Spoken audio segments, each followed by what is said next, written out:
फूल की चाह। फूल की चाह, कवि सियाराम शरण गुप्त। कल इस कविता को मैंने आरंभ तो किया था, 2 ही काव्यांश मैंने समझाया था, ठीक है। शेष काव्यांश आज समझा रही हूँ, ध्यान से सुनिएगा, ध्यान से समझिएगा आप लोग। अगले संडे हिंदी का टेस्ट है ना? हाँ, यस मैम। अभी पोर्शन आया नहीं? Yes ma'am. टीचर मैडम भेजती हैं पोर्शन, जो पोर्शन भेजेगी मैं आप लोगों को सर्कुलेट कर दूंगी, ठीक है। Okay ma'am. और अब तक जितने भी चैप्टर्स की पढ़ाई हो चुकी है, मैं फिर एक बार दोहरा रही हूँ, एमसीक्यू क्वेश्चन आप लोग नहीं बनाइएगा। एमसीक्यू क्वेश्चन बनाने का मतलब है कि 3 आंसर आपको गलत लिखना होगा और 1 सही। तो इससे बेटर है कि आप 1 वाक्य और 2 वाक्यों के यानी 1-1 नंबर के आप प्रश्न उत्तर बना लें। आ रही बात समझ में? अगर 1 नंबर का प्रश्न उत्तर हर पंक्ति से आप बनाते हैं तो सही आंसर की जब आपको जानकारी होगी तो एमसीक्यू 3 आंसर चाहे जैसा भी आए, लेकिन सही आंसर आपको ऑप्ट करना है, तो सही आप चुन ही लेंगे उसमें से। बात समझ में आ रही है? Yes ma'am. बहुवैकल्पिक जो प्रश्न होते हैं एमसीक्यू, मान लीजिए 3 आंसर गलत रहेगा, 1 सही रहेगा, तो आप 1 वाक्य में आंसर अपने पास तैयार रखें सभी पाठ से संबंधित, क्योंकि अब आपकी जो परीक्षा प्रणाली होने जा रही है, ठीक है, वो अधिकतर एमसीक्यू बेस्ड ही रहेगा। तो बच्चों, एमसीक्यू के लिए मैं आप लोगों को बता दूं, हर एक सब्जेक्ट, चाहे वो सोशल साइंस हो, चाहे साइंस हो, चाहे आपका हिंदी हो, इंग्लिश हो, मैथ्स हो, सब सब्जेक्ट्स को आपको बीच में से अंदर से चैप्टर को रीड करना होगा लाइन बाय लाइन। अगर आपको लगता है कि चैप्टर के एंड में जो क्वेश्चन दिया गया है बस हम उतना कर लेंगे, काम समाप्त, नहीं बच्चों। एमसीक्यू ज्यादा टफ हो जाता है, इसलिए कि आपका क्वेश्चन कहां से आ जाएगा, किस पैराग्राफ से आ जाएगा, नोबडी नोज। बात आ रही समझ में? इसलिए आपको और अवेयर रहना होगा। एमसीक्यू के लिए सटीक आंसर के लिए कभी कभी बच्चों ऐसा भी होता है कि 4 आंसर रहते हैं, चारों आंसर में माइनर अंतर रहता है, बहुत सूक्ष्म अंतर होता है। तो अगर आपको जानकारी होगी तभी आप लिख सकते हैं, ठीक है। तो इसलिए हर एक पार्ट से आप एमसीक्यू न बनाकर 1 वाक्य का उत्तर, 1 प्रश्न 1 नंबर का 1 वाक्य में ही प्रश्न और 1 वाक्य में उत्तर आप बनाएं, हर एक पंक्ति से ढूंढकर, हर एक पार्ट से। बात समझ में आ गई सबको? हाँ, यस मैम। आवश्यक, यस मैम, बहुत जरूरी है। Yes ma'am. और ये मैं कभी भी दे सकती हूँ क्वेश्चन आप लोगों को, जैसे अभी यहाँ पर क्लास में ही आप लोगों को मैं क्वेश्चन दे दूंगी और आपको तुरंत सबको अपना अपना वीडियो ऑन करके लिखना पड़ेगा, ठीक है। तो हर एक चैप्टर का ये मैं दूंगी, और या तो भरबली ही पूछूंगी तो आपको जवाब सही देना होगा, ठीक है। मैं प्रश्न बोलूंगी, आप लोगों को आंसर देना होगा, ठीक है। Yes ma'am. हाँ, तो चलिए अब काव्यांश 3 आज मैं शुरू कर रही हूँ। भीतर जो डर रहा छिपाए, हाय वही बाहर आया। एक दिवस सुखिया के तन को ताप तप्त मैंने पाया। ज्वर में विभल हो बोली वह, क्या जानूं किस डर से डर। मुझको देवी के प्रसाद का एक फूल ही दो लाकर। यानी यहीं से आपका शीर्षक की सार्थकता, एक फूल ही दो लाकर, यानी एक फूल की चाह। किसकी चाहत थी ये, किसकी कामना थी? एक फूल की चाह, सुखिया की। एक फूल की, हाँ, सुखिया की कामना थी कि बस एक फूल देवी दुर्गा के चरणों में चढ़ाया हुआ प्रसाद स्वरूप, प्रसाद के रूप में लोग फूल भी चढ़ाते हैं, फल भी चढ़ाते हैं, और देवी के चरणों में या किसी भी भगवान के चरणों में चढ़ाया हुआ फूल लोग लेकर माथे से लगाते हैं, ठीक है। यानी ईश्वर या भगवान या किसी भी देवी देवता के चरणों में चढ़ाया हुआ फूल या फल, वो प्रसाद स्वरूप लोग उसे ग्रहण करते हैं। तो यहीं से इस शीर्षक जो है उसकी सार्थकता होती है कि एक फूल की चाह, और उस एक फूल की चाह किसने की थी? सुखिया ने। और वो कब करती है? उसकी खेलती रहती है, जब वो स्वस्थ रहती है तो कभी फूल की चाह नहीं करती है, कभी फूल की कामना नहीं करती है, कभी दुर्गा के जब वो ज्वर से पीड़ित हो जाती है, ज्वर से पीड़ित होती है, महामारी की चपेट में जब आ जाती है ना, तो पता नहीं एक छोटी सी बच्ची बुखार से उसका पूरा शरीर तप रहा था, और किस भाव से, वो दुखी भाव से, विवल यानी दुखी भाव से वह अपने पिता से बोली, क्या क्या जानूं किस डर से डर, यानी किस चीज से वो भयभीत हो गई थी, है ना। और वो अपने पिता से बोलती है कि मुझे एक देवी के प्रसाद का, यानी देवी के प्रसाद के स्वरूप मुझे एक फूल ला कर दो। अब उसका पिता भी डर जाता है कि छोटे बच्चे अक्सर जब बीमार होते हैं, है ना, तो या तो कुछ खाने पीने की चीजें वो मांगते हैं, और या तो कोई खिलौना मांगते हैं, ठीक है। लेकिन ये कैसी बच्ची है जो कुछ न मांगकर देवी दुर्गा के चरणों में समर्पित एक फूल की कामना कर रही है, एक फूल मांग रही है। और वह भगवान ये देवी दुर्गा के मंदिर की ओर चल पड़ता है, ठीक है। चलिए अब काव्यांश, ये समझ में आ गया काव्यांश 3? Yes ma'am. Yes ma'am. Yes ma'am. काव्यांश 4, क्रमशः कंठ क्षीण हो आया, शिथिल हुए अव्यय सारे, बैठा था नौ नौ उपाय की, चिंता में मैं मन मारे, जान सका न प्रभात सजग से, हुई अलस कब दोपहरी, स्वर्ण घनों में कब रवि डूबा, कब आई संध्या गहरी। यहाँ क्रमशः शब्द का अर्थ होता है क्रम से, यानी धीरे धीरे, कंठ यानी गला, क्षीण यानी कमजोर, शिथिल ढीला, अव्यय शरीर के अंग, नव नव नया, प्रभात सजग चहल पहल से भरी हुई सुबह, उसको कहते हैं प्रभात सजग, अलस यानी आलस्य से भरा हुआ, स्वर्ण घन सुनहरी घटाएं, स्वर्ण यानी सोने के समान, घन यानी घटाएं या बादल, रवि सूरज, संध्या सांझ या शाम। अब उसका पिता जो है वो वर्णन कर रहा है, कह रहा है, कवि जो है यहाँ सुखिया के बीमारी को चित्रित करते हुए कह रहा है, क्रमशः कंठ क्षीण हो आया, यानी शुरू में जब सुखिया बुखार से जब पीड़ित हुई थी उस समय तो थोड़ी बहुत मुंह से आवाज भी निकल रही थी, लेकिन धीरे धीरे महामारी का ऐसा प्रभाव सुखिया पर पड़ रहा था कि उसका कंठ जो है वो क्षीण हो गया, यानी कंठ से एक आवाज, गले से एक आवाज, उसका कंठ यानी गला पूरी तरह से अवरुद्ध हो गया। शिथिल हुए अव्यय सारे, यानी शरीर के जो हाथ पैर आंख मुंह सब शिथिल हो गया, यानी हाथ जहां पड़ा रहता था वहीं पड़ा रहता था, पैर जहां पड़ा रहता था वहीं पड़ा रहता था, न हिलती थी न डुलती थी, आंखें बंद, है ना। ऐसा लग रहा था देख कर कि मानो एक शव को लिटा दिया गया है जिसमें सिर्फ किसी तरह से प्राण बाकी हैं, सांसें चल रही हैं, लेकिन पूरा शरीर एकदम शिथिल पड़ गया था।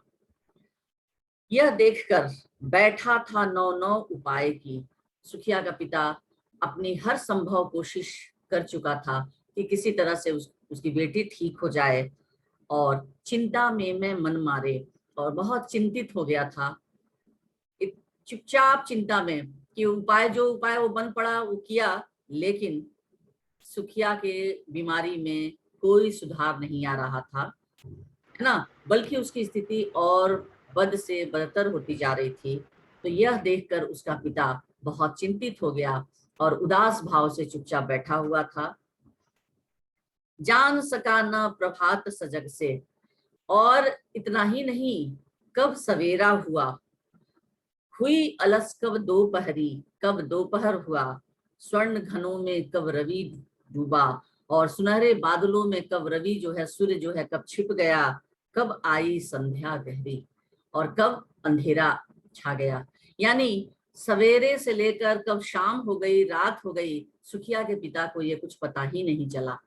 यानी बाहर में परिवर्तित वातावरण, मौसम या समय, किसी भी चीज की उसे कोई न तो चेतना थी न जानने की इच्छा थी, बस वो अपनी बेटी को लेकर चुपचाप चिंतित होकर, चिंता मग्न होकर बैठे रहता था, बिना खाए पिए, भूखे प्यासे, क्योंकि जिसकी इकलौती बेटी और जो इतनी चंचल प्रवृत्ति की थी, है ना, खुश मिजाज थी, जो हमेशा बच्चों के साथ बाहर खेलती नजर आती थी। जब भी सुखिया का पिता बाहर से आता था, वो दौड़कर अपने पिता के पास जाकर लिपट जाती थी और पिता का हाथ पकड़कर थोड़ी देर के लिए घर में आती थी और फिर अपने पिता को वहीं छोड़कर बाहर भाग जाती थी। उस बेटी को आज उसका पिता देख रहा है कि वो बिस्तर पर एकदम ऐसा लग रहा है कि उसके शरीर का प्राण भी निकल चुका है, न हिल रही है, न डुल रही है, न कुछ बोल रही है, न कुछ खा रही है, न पी रही है। बस किसी तरह से रूंधे गले से बस एक ही चीज की कामना की, और वो भी एक फूल की। आई बात समझ में सबको? हाँ, यस मैम। Yes ma'am. काव्यांश 5। सभी ओर दिखलाई दी बस अंधकार की ही छाया, छोटी सी बच्ची को ग्रसने कितना बड़ा तिमिर आया। ऊपर विस्तृत महाकाश में जलते से अंगारों से झुलसी सी जाती थी आंखें, जगमग जगते तारों से। अब यहाँ शब्दार्थ देखिए, अंधकार यानी अंधेरा, छाया यानी प्रभाव, ग्रसना खा जाना या निगल जाना, तिमिर अंधेरा या अंधकार, विस्तृत चौड़ा या फैला हुआ, महाकाश खुला आसमान, झुलसी यानी जली हुई। अब यहाँ सुखिया का पिता जो है वो कह रहा है, उसकी बीमारी से निराश उसके पिता के हृदय पर ऐसा अंधकार छाया कि उसे चारों तरफ निराशा ही निराशा नजर आने लगी। सभी ओर दिखलाई दी बस अंधकार की ही छाया। एक तो अंधेरा, अंधकार से तात्पर्य बच्चों क्या होता है? अंधकार की छाया, एक तो अंधेरा रात्रि, और दूसरा अंधकार यानी चारों तरफ अंधेरा छा गया। इसका क्या अर्थ होगा? मैम दुखी मन या दुखी भाव। मैम उदासी। मैम दुखी भाव। Speak loudly. मैम चारों तरफ उदासी छा गई। मैम दुखी भाव। दुखी भाव, अंधेरा छा जाना। अंधेरा यहाँ निराशा का प्रतीक है बेटा, अंधेरा छा जाना। एक तो होता है आंखों के आगे अंधेरा छा जाना यानी बेहोश हो जाना, दूसरा हर तरफ से निराश होकर यानी उसकी आंखों के आगे अंधेरा छा गया, यानी एक तो बेहोशी, और दूसरा अंधेरा छा जाना का मतलब पूरी दुनिया में उसकी आंखों के आगे अंधेरा छा गया, यानी हर तरह से उसे निराशा और हताशा ही हाथ आई। किसी तरह की कोई मदद नहीं मिलना, वो भी अंधकार छा जाना के समान ही हो जाता है। इस भरी दुनिया में मेरे लिए तो चारों ओर अंधेरा ही अंधेरा है, मतलब चारों ओर निराशा ही निराशा है, कहीं कोई आशा या आशा की किरण दिखाई नहीं देना। ठीक है, तो अंधेरा छा जाने का ये आपका अर्थ होता है। तो सुखिया की बीमारी से निराश उसके पिता के हृदय पर ऐसा अंधकार छाया है। हृदय पर अंधकार छाना यानी निराशा का भाव, कि उसे चारों तरफ निराशा ही निराशा दिखाई देती है। उसे ऐसा लगता है जैसे उसकी बेटी को निगलने के लिए एक बड़ा सा अंधेरा चला आ रहा है, यानी इतनी छोटी सी बच्ची को निगलने के लिए अंधेरा, एक विशाल अंधेरा जो है वो अपने बाहों को पसारता हुआ आगे बढ़ता आ रहा है कि किसी तरह सुखिया को उठाए और यहाँ से चला जाए। जिस प्रकार खुले आकाश में जलते हुए अंगारों के समान तारे चमकते हैं, जैसे आसमान में क्या होता है रात में जब आप देखिएगा तो चारों तरफ आसमान में तारे चमकते दिखाई देते हैं, है ना, उसी प्रकार सुखिया की आंखें भी बुखार से एकदम अंगारे के समान दहक रही थी। ऐसा होता है बुखार में मनुष्य की आंखें भी लाल हो जाती है, जब बुखार बहुत ज्यादा हो जाता है तो वही स्थिति सुखिया की हुई थी, उसकी आंखें एकदम अंगारों के समान दहक रही थी। ठीक है, समझ में आ गया ये बात? काव्यांश 5 समझ में आया सबको? Next yes ma'am. काव्यांश 6। देख रहा था जो सुस्थिर हो, नहीं बैठती थी क्षण भर, हाय वही चुपचाप पड़ी थी अटल शांति सी धारण कर। सुनना वही चाहता था मैं, उसे स्वयं ही उकसाकर, मुझको देवी के प्रसाद का एक फूल ही दो लाकर। अब यहाँ पर देखिए सुस्थिर, सुस्थिर शब्द का अर्थ है पूरी तरह ठहरी हुई, क्षण यानी पल, अटल स्थिर। अटल का अर्थ होता है स्थिर या दृढ़। उकसाकर यानी प्रेरणा देकर या जागृत कर या हिलाकर। मान लीजिए जो बीमार व्यक्ति है, अगर वो बेसुध होकर पड़ा हुआ है, ना उसकी आंखें खुल रही है, ना हाथ पैर हिल रहा है, तो क्या होता है, उसको जाकर हम लोग हिलाते हैं ना कि उठिए पानी पी लीजिए, कुछ खा लीजिए, उठिए दवा खा लीजिए, यस मैम। करते हैं ना, ऐसा हिलाते हैं। तो उसी यस मैम। चीज को कहा जाता है उकसाकर यानी हिलाकर। तो सुखिया का पिता देख रहा है अपनी बीमार बेटी का, यहाँ वर्णन करते हुए कह रहा है कि देख रहा था जो सुस्थिर हो, नहीं बैठती थी क्षण भर, यानी एक पल के लिए भी जब वो स्वस्थ थी तो एक पल के लिए घर में कभी स्थिर नहीं बैठती थी, है ना। हाय वही चुपचाप पड़ी थी। एक पिता के दिल पर क्या बीतता है बच्चों, एक माता और पिता के, जब वो देखता है कि अपनी छोटी सी बच्ची जो महामारी की चपेट में आ गई है, और वो छोटी सी बच्ची पूरे घर में उधम मचाती फिरती थी, कहीं एक क्षण के लिए भी ना शांत होती थी, ना कहीं बैठती थी, आज वही चुपचाप पड़ी हुई है। और शांति, एकदम अटल शांति, यानी किसी भी तरह की कोई आवाज नहीं, कहीं कोई क्रियाकलाप नहीं। तो ये देखकर, उसकी यह दुर्दशा देख उसके पिता का हृदय फट रहा था, उसकी छाती फट रही थी। सुखिया का पिता स्वयं ही बार बार अपनी बेटी को प्रेरित कर रहा था, बार बार उसे हिला रहा था और उसे फिर से वही शब्द कहे कि बेटी तुम्हें कुछ चाहिए, कुछ खाने के लिए या किसी भी चीज के लिए। उसकी बेटी बस सीधे एक ही बात कहती है, एक फूल ही दो लाकर मुझको देवी के प्रसाद का, यानी देवी के प्रसाद का, यानी देवी के चरणों पर चढ़ाया हुआ एक फूल ही लाकर दो। यानी जब भी उसका पिता उससे पूछता, सुखिया का बस एक ही जवाब आता कि एक फूल लाकर मुझे दो। ठीक है, समझ में आया? Yes ma'am. 7 yes ma'am. ऊंचे शैल शिखर के ऊपर। अब ये देखिए काव्यांश 7 में मंदिर का वर्णन है बच्चों, याद रखिएगा काव्यांश 7 में यहाँ जो है मंदिर का वर्णन यहाँ कवि कर रहे हैं कि मंदिर कहाँ स्थित था। ऊंचे शैल शिखर के ऊपर मंदिर था विस्तीर्ण विशाल, स्वर्ण कलश सरसिज विहसित थे, पाकर समुदित रविकर जाल। दीप धूप से आमोदित था मंदिर का आंगन सारा, गूंज रही थी भीतर बाहर मुखरित उत्सव की धारा। अब यहाँ शब्दार्थ, शैल यानी पहाड़, शिखर चोटी, पहाड़ का सबसे ऊपरी हिस्सा, उसको क्या कहते हैं, शिखर कहते हैं ना। शिखर या चोटी। विस्तीर्ण, चोटी भी कहते हैं, शिखर भी कहते हैं। विस्तीर्ण यानी फैला हुआ।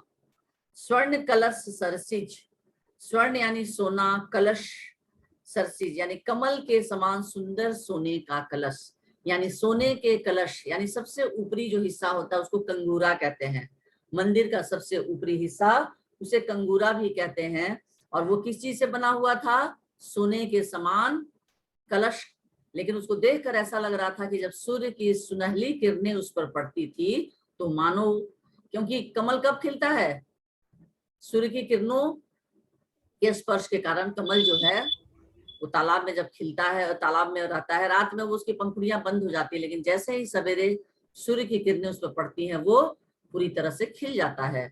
तो कवि यहाँ कल्पना कर रहे हैं कि मंदिर का जो सबसे ऊपरी हिस्सा जो तो कंगूरा है, उस पर भी जब सूर्य की किरणें पड़ती हैं तो ऐसा लगता था मानो वो खिल गई हैं।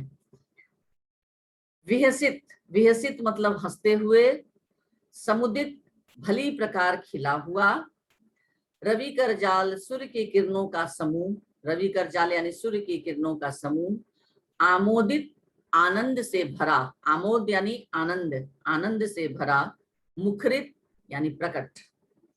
अब यहाँ कवि कह रहे हैं कि मंदिर का सौंदर्य का वर्णन करते हुए कवि कह रहे हैं कि ऊंचे पर्वत की चोटी पर एक विस्तृत और विशाल मंदिर स्थित था।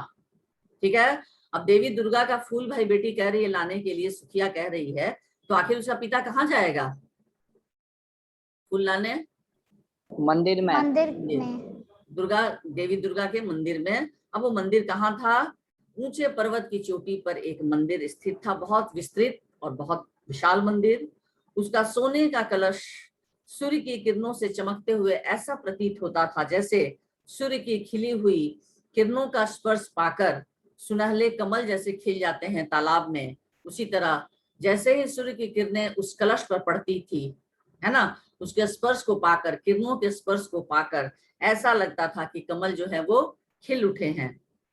और धूप दीप की सुगंध से मंदिर का संपूर्ण आंगन महक रहा था। आप लोग भी कहीं जाते होंगे मंदिर में, तो वहां का वातावरण कैसा रहता है?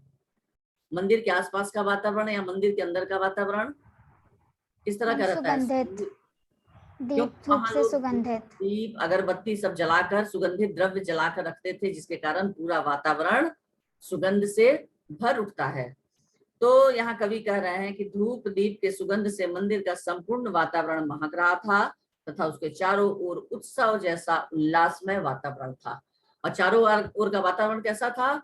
उल्लास से परिपूर्ण, क्योंकि हर भक्त वहां हाथ जोड़कर ईश्वर की आराधना गाना गा रहा था। ईश्वर की भक्ति के मलीन होकर कुछ लोग क्या करते हैं? भजन गाते हैं, कीर्तन गाते हैं, ईश्वर का यशगान करते हुए गीत गाते हैं, गाना गाते हैं। तो इस तरह से मंदिर का वातावरण जो है वो उल्लासमय हो जाता है और चारों तरफ गीत संगीत भक्ति भजन की आवाजें गूंजती रहती है। ठीक है, तो इस तरह से मंदिर का वर्णन यहाँ कवि ने किया है। समझ में आई सबको? हाँ, yes ma'am. Yes ma'am. Yes ma'am. काव्यांश 8। भक्त वृंद मृदु मधुर कंठ से गाते थे सब भक्ति मुदमय, पतित तारिणी पाप हारिणी माता तेरी जय जय। पतित तारिणी तेरी जय जय, मेरे मुख से भी निकला, बिना आगे ही मैं आगे को, जाने किस बल से ढिकला। मेरे दीप फूल लेकर वे अम्बा को अर्पित करके, दिया पुजारी ने प्रसाद जब, आगे को अंजलि भर के। भूल गया उसका लेना झट, परम लाभ सा पाकर मैं, सोचा बेटी को माँ के ये पुण्य पुष्प दूं जाकर मैं। अब यहाँ कवि कह रहे हैं कि भक्त वृंद मृदु मधुर कंठ से, मंदिर में उपस्थित सभी भक्त जो है वो पूरी भक्ति से और प्रसन्न भाव से क्या कर रहे थे? गाते थे सब भक्ति मुदमय, मधुर कंठ से जितने भी भक्त थे वहां, और भक्ति के साथ, सब भक्ति यानी भक्ति के साथ मुदमय अपने मधुर कंठों से क्या कर रहे थे? देवी दुर्गा का गुणगान कर रहे थे, है ना, उनका बखान कर रहे थे।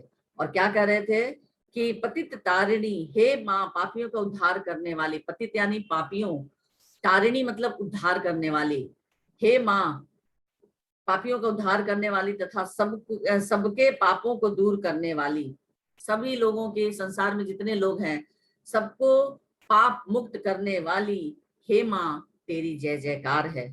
पतित तारिणी तेरी जय जय, हे माँ तेरी जय जयकार है, तेरी जय हो। मेरे मुख से भी निकला, बिना बढ़े ही मैं आगे को, जाने किस बल से ढिकला। सुखिया का पिता ये सब सुन रहा था और उसके मुख से भी अचानक निकल पड़ा कि हे पतितों को तारने वाली माँ अम्बे तेरी जय जयकार हो, तेरी जय हो। और सुखिया का पिता मंदिर के अंदर प्रवेश करने के लिए तो गया था और बाहर से ही वो जय जयकार करते हुए मंदिर में हाथ में प्रसाद लेकर, पता नहीं किस शक्ति का संचार उसके अंदर हुआ और वह इसी के बल पर आगे बढ़ा।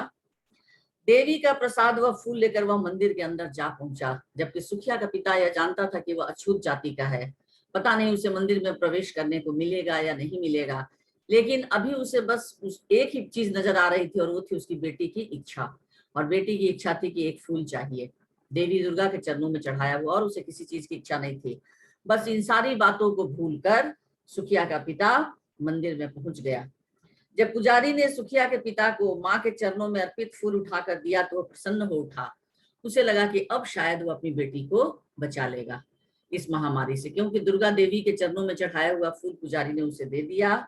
वह फूल पाने की खुशी में क्षण भर के लिए प्रसाद तक लेना भूल गया, यानी जो प्रसाद वो ले गया था दुर्गा माँ के चरणों पर चढ़ाने के लिए उस प्रसाद को लेना ही, पंडित हाथ में प्रसाद लेकर, क्योंकि क्या होता है जब हम लोग फल फूल प्रसाद लेकर जाते हैं मंदिर में तो पंडित हमसे वो ले लेता है और लेकर जो भी वहां भगवान होते हैं उनके चरणों में चढ़ाकर फिर बाकी प्रसाद हमें वापस लौटा देता है। लेकिन सुखिया का पिता इतना अधिक भाव विभोर हो गया, देवी दुर्गा की प्रार्थना में, उनकी भक्ति में लीन हो गया और श्रद्धा भाव से पूरी तरह से लीन था, और पंडित उसे, जो पुजारी उसे प्रसाद दे रहा था, वो भी उसे लेना भूल गया, क्योंकि वो पूरी तरह से माता के चरणों में अपनी भाव भक्ति समर्पित करना चाह रहा था और लीन हो गया था पूरी तरह से। देवी दुर्गा के मूर्ति को देखकर वो पूरी तरह से भक्ति से प्रेरित होकर लीन हो गया और यही लगातार प्रार्थना कर रहा था कि हे माँ, किसी तरह उसकी बेटी इस महामारी से, उसकी बेटी को छुटकारा मिले, है ना, उसकी बेटी ठीक हो जाए, फिर पहले जैसे वह स्वस्थ हो जाए। यही कामना करते हुए वो आंख मूंद कर देवी दुर्गा की आराधना कर रहा था और वह इस समय केवल यही सोच रहा था कि उसकी बेटी उस फूल से ही ठीक हो जाएगी, या वो खुशी खुशी इस फूल को लेकर जाएगा और अपनी बेटी को देगा और उसकी बेटी ठीक हो जाएगी। समझ में आया सबको? हाँ, yes yes ma'am. Ma'am. Ma'am Yes, पतित ma'am. तारने का मतलब? पतित तारिणी, पतित माने पापी, तारिणी मतलब तारने वाली, उद्धार करने वाली, पापियों का उद्धार करने वाली।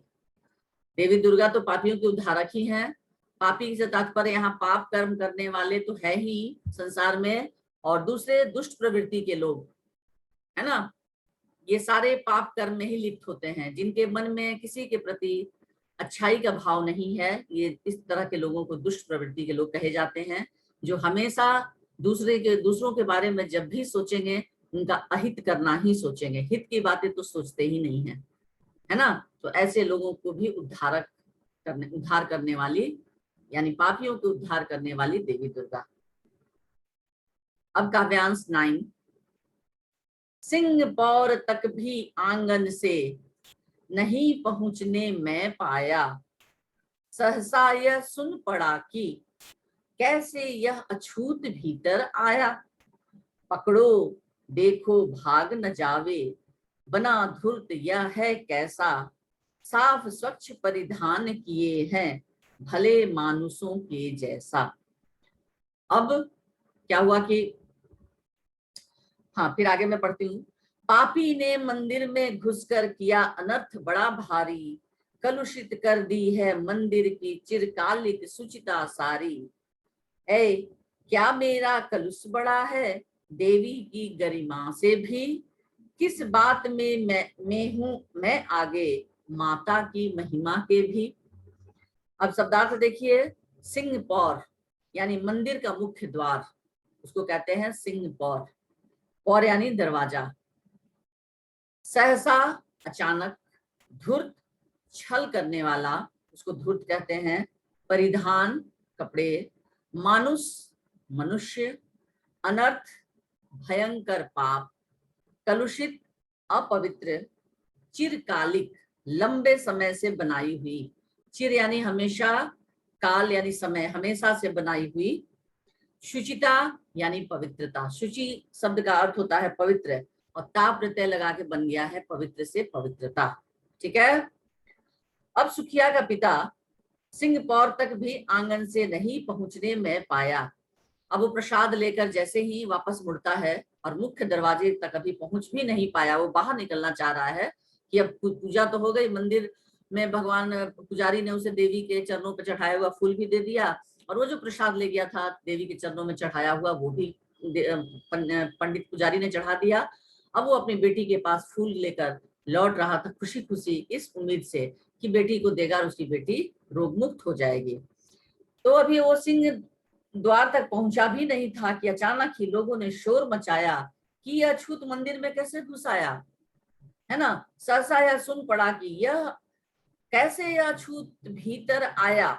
यह अछूत जो है नीची जाति का है, इसको मंदिर में प्रवेश वर्जित है, ये कैसे घुस आया। फिर लोगों ने कहा पकड़ो देखो भाग न जावे, बना धूर्त यह है कैसा। देखो कैसा वो धूर्त है, छली है। लोगों ने कहा कि देखो साफ सुथरे कपड़े पहनकर वह भले मनुष्यों के जैसा बना हुआ है। सभी ने कहना शुरू किया कि इस सुखिया के पिता के बारे में लोगों ने कहना क्या शुरू किया कि बरसों से चली आ रही मंदिर की सारी पवित्रता को उसने नष्ट कर दी, है ना। ये नीची जाति का व्यक्ति मंदिर में कैसे प्रवेश कर गया, मंदिर की सारी पवित्रता इसके द्वारा नष्ट हो गई, उसके प्रवेश से मंदिर अपवित्र हो गया। सुखिया के पिता ने कहा कि क्या मंदिर में आने से उसका पाप भगवती माँ की महिमा से भी बड़ा है? यानी माँ तो इतनी महान है, उनके सामने छोटे बड़े ऊंच नीच का कोई फर्क नहीं पड़ता। माँ तो सबकी माँ है, हम सबको जन्मदाता है, सबको जन्म देने वाली है। तो क्या एक माँ के महिमा खंडित हो गई? तुम भी उसी माँ के बनाए हुए हो, मैं भी उसी माँ का बनाया हुआ बेटा हूँ। तो तुम्हारे आने से मंदिर की पवित्रता को कोई फर्क नहीं पड़ता, और मैं आ गया तो मंदिर की पवित्रता नष्ट हो गई। तो क्या माँ की महिमा इतनी छोटी है? उसने तर्क देते हुए कहा कि देवी के महत्व से बढ़कर किसी की महिमा नहीं होती, न कोई जाति होती है न कुछ, बस देवी के सामने देवी की महिमा। यानी मेरे मन में देवी के प्रति जो आस्था है, जो भाव है, वो देखो, मेरी जाति को मत देखो। तो उसके मंदिर में प्रवेश करने से मंदिर अपवित्र कैसे हो गया? मैं नीची जाति में जन्म जरूर लिया हूँ, लेकिन ये जात पात तो मनुष्यों का बनाया हुआ है, क्या भगवानों का बनाया हुआ है जात पात? बताइए। No, No, ma'am. ma'am. No, ma'am. जात पात ईश्वर ने नहीं बनाया बच्चों, ईश्वर ने तो सिर्फ मनुष्य बनाकर भेजा। ये मनुष्य ही ऐसे हैं जो यहाँ पर आकर हिंदू मुस्लिम सिख ईसाई, है ना, नारा लगाते हैं कि हम सब भाई भाई, लेकिन बच्चों ऐसा होता नहीं है। और जिस दिन ये नारा लगाने की जरूरत नहीं है, आपस घर में आप लोग 4 भाई बहन है, 2 भाई बहन है, तो क्या रोज सुबह उठकर कहते हैं कि मैं तुम्हारा भाई हूँ, तुम मेरी बहन हो? नहीं, नहीं कहते हैं ना। उसी तरह अगर कोई किसी का भाई बहन है, चाहे वो किसी भी जाति का हो, अगर हम उसे अपना भाई बहन मानते हैं तो कहने की जरूरत नहीं है। हमारी भावना, हमारा व्यवहार ही बता देगा कि हम कितना उसको अपना मानते हैं, कितना विश्वास करते हैं, उसके प्रति हमारे मन में कैसा भाव है, ये हमारा व्यवहार बता देगा, हमारा आचरण बता देगा, है ना। न कि जाति पाति और सुबह उठकर जैसे कहने की जरूरत नहीं पड़ती, उसी तरह किसी भी जाति या समुदाय के लोगों के सामने कहने की जरूरत नहीं है। तो ये जाति पाति का बंधन मनुष्यों का बनाया हुआ है, ईश्वर का बनाया हुआ नहीं है। तो सुखिया का पिता यही कहता है कि मंदिर में माँ की जो महिमा है, देवी दुर्गा की जो महिमा है, तो माँ तो है, सबसे बड़ी है, इन हम सबको बनाने वाली वही है। तो मेरे मंदिर में प्रवेश करने से मंदिर की पवित्रता भला कैसे नष्ट हो सकती है? माँ के भक्त हुए तुम कैसे, करके यह विचार खोटा, माँ के सम्मुख ही माँ का तुम गौरव करते हो छोटा। कुछ न सुना भक्तों ने, झट से मुझे घेर कर पकड़ लिया, मार मार के मुख के घूंसे धम से नीचे गिरा दिया। बच्चों लग रहा है ना कि कथात्मक शैली में लग रहा है, कथा कह रहा है कोई, समझ में आ रही है ना? Yes, ma'am. Yes, ma'am. Yes, ma'am. Yes, ma'am. शैली में कवि इसका वर्णन कर रहे हैं। मेरे हाथों से प्रसाद भी बिखर गया, हाँ सबका सब, हाय अभागी बेटी तुझ तक कैसे पहुंच सके यह हक। न्यायालय ले गए मुझे वे, 7 दिवस का दंड विधान, मुझको हुआ था मुझसे देवी का महान अपमान। और सम्मुख यानी सामने, गौरव यानी महिमा, अभागी यानी अभागन, दंड विधान यानी दंड की व्यवस्था, सजा की व्यवस्था जो न्यायालय में दी जाती है। तो सुखिया का पिता भक्तों से पूछता है कि क्या उसका पाप देवी की महानता से बढ़कर है ना। ऐसी तुच्छ विचारधारा के व्यक्ति अपने आप को देवी का भक्त कैसे कह सकते हैं? आप लोग कहते हैं कि माँ के भक्त हुए तुम कैसे। सुखिया का पिता कह रहा है कि इतना छोटा विचार अपने दिमाग में तुम लोग रखे हो कि मैं नीची जाति का हूं तो मैं मंदिर में प्रवेश नहीं कर सकता, मैं अछूत हूं तो मैं मंदिर में प्रवेश नहीं कर सकता। यानी जाति पाति की भेद भावना ये तुम्हारे मन में है, और तुम कहते हो कि मैं देवी दुर्गा का भक्त हूं। तो इतना छोटा और तुच्छ विचार अपने दिमाग में रखकर तुम लोग देवी के भक्त कैसे हुए, है ना? कैसे तुम कह सकते हो कि हम लोग देवी के भक्त हैं? वह कहता है कि ऐसा कहकर भक्त माता के गौरव को छोटा कर रहे हैं, यानी जिस माँ ने सबको बनाया उसको आप लोग छोटा कर रहे हैं। ये छोटे कथन कहकर, ये छोटे वचन, ये छोटी विचारधारा अपने मस्तिष्क में रखकर, अपने दिमाग में रखकर, और एक भक्त को भक्ति नहीं करने दे रहे हैं, माँ की आराधना नहीं करने दे रहे हैं, और वो प्रसाद लेकर घर नहीं जाने